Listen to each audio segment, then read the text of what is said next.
In the early 1980s, an expedition team from a small university in Canada set out to explore a remote region of Labrador.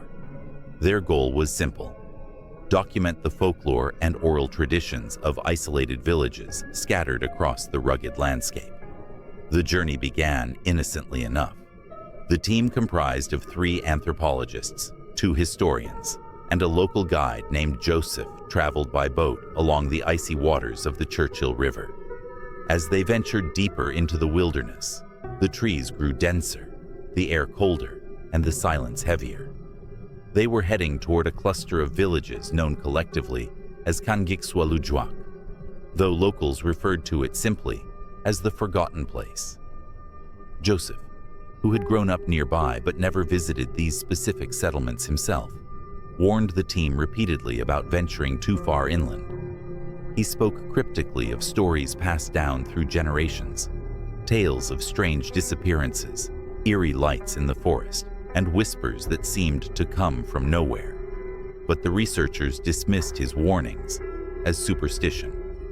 After 3 days of travel, they arrived at the first village. It was unlike anything they'd ever seen.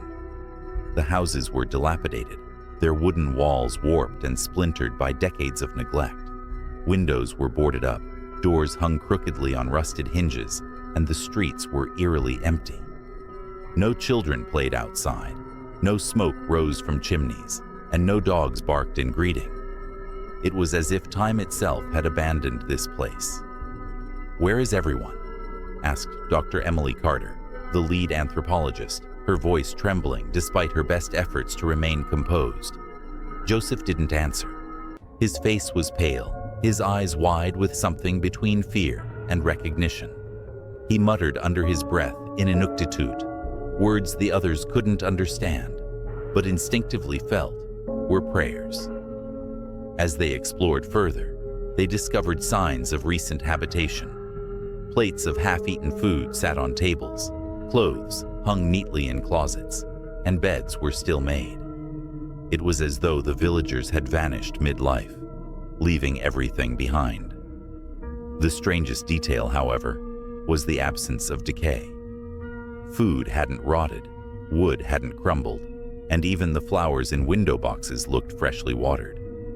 It was as if the entire village had been frozen in time. That night, the team decided to camp inside one of the larger homes. They lit lanterns and huddled together, trying to make sense of what they'd seen. Dr. Carter suggested natural explanations, a sudden evacuation